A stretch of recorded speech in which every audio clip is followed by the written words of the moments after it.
नमस्कार, खबर समय जगत में आपका स्वागत है। मैं हूं आपके साथ अंकिता और आइए अब खबरें देखते हैं विस्तार से। भोपाल इंदौर के मास्टर को लेकर इंदौर उत्थान अभियान के दल ने नगर नियोजन के पीएस मनीष सिंह से मुलाकात की। मास्टर प्लान को लेकर अपना प्रेजेंटेशन दिया।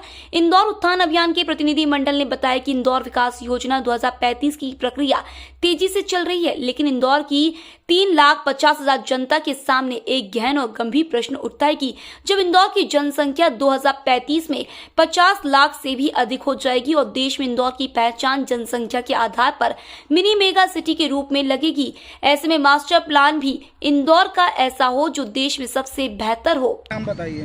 गोविंद मालू। आप लोग कहाँ से आए और किस पर्पस से? इंदौर के मास्टर प्लान को लेकर इंदौर उत्थान अभियान के सभी एक विशेषज्ञ दल मनीष सिंह जो कि पीएस हैं नगर नियोजन के, उनसे भेंट करने आया था।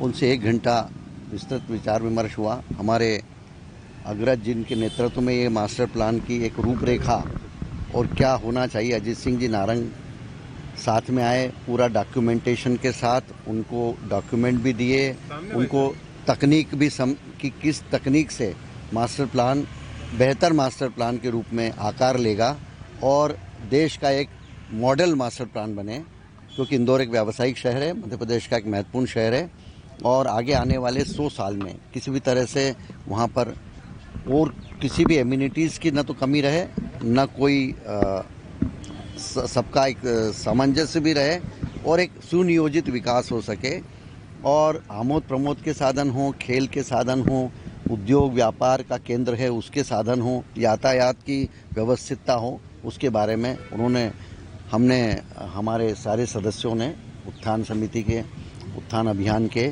लोगों ने विशेषज्ञ राय दी और डॉक्यूमेंटेशन दिया। अजीत सिंह जी नारंग आपको बताएंगे पूरा विस्तृत। अपने मंत्रियों से, नगरीय प्रशासन मंत्री से मुलाकात हुई है, आपके वहीं के मंत्री हैं तुलसी सिलावट, उनसे भी आपकी बातचीत हुई थी। तो क्या लग रहा है इम्प्लीमेंट होने में कहाँ देरी हो रही है इंदौर के मास्टर प्लान को, और ये कब तक आपको लग रहा है, कब तक आश्वासन अभी तक उन्होंने दिया है कि हो जाएगा लागू? सचमुच में हम पिछले 1 साल से इस अच्छे कार्य के लिए जो है कार्य कर रहे हैं, ताकि स्वच्छता में नंबर 1 के पश्चात देश में हम देश का सर्वश्रेष्ठ मास्टर प्लान नंबर 1 बना सके और दिखा सके कि कोई शहर विकास की दृष्टि से दुनिया का किस तरह डेस्टिनेशन नंबर 1 बनता है। इस सारे अध्ययन के साथ हम लगातार प्रयास करते रहे।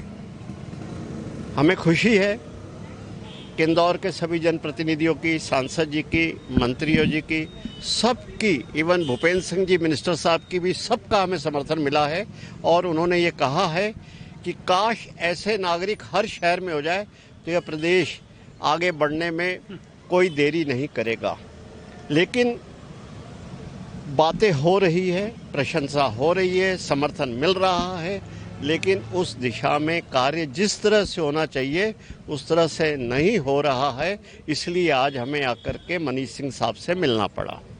हमारा ये कहना है कि इंदौर अब 6, 7, 8, 10 लाख पॉपुलेशन का शहर नहीं है। वो 2035 में 50-60 लाख का शहर हो जाए, मिनी मेगा सिटी का स्वरूप ले लेगा। 2050 में 1 करोड़ की आबादी, जिसमें उज्जैन, धार, देवास, आसपास के सारे क्षेत्र उसके अंग बन जाएंगे। उस समय क्या होगा, उस समय कैसे सुनियोजित और सुव्यवस्थित और एकीकृत विकास की राह पर हम कैसे आने वाली पीढ़ी को अच्छा इंदौर सौंपेंगे। सिंह साहब ने ये कहा कि हम इस दिशा में कार्य करेंगे। आपके सारे सुझाव हमने प्राप्त कर लिए हैं और आपको आश्वासन देते हैं कि जो आप जिस तरह के सुझाव दे रहे हैं, जिस तरह की बात कर रहे हैं, हम सारे उन विशेषज्ञों की सेवाएं लेकर के जो है इस मास्टर प्लान को तैयार करेंगे और आप हमारे इस मास्टर प्लान से संतुष्ट हो गए, ये उन्होंने आश्वासन हमें दिया है। नगरीय प्रशासन मंत्री से भी आपकी मुलाकात। इंदौर उत्थान अभियान के पदाधिकारियों ने नाराजगी भी जाहिर की कि जिस तरह से मास्टर प्लान को लेकर काम होना चाहिए वह जमीनी स्तर पर नहीं दिख रहा है, जो चिंता का विषय है। हालांकि इंदौर का मास्टर प्लान बेहतर से बेहतर हो, इसको लेकर जल्द से जल्द काम होना चाहिए। खबर समय जगत के लिए कैमरामैन शिवम कुशवाहा के साथ आदित्य सराठे की report. For latest news, subscribe to our channel and press the bell icon.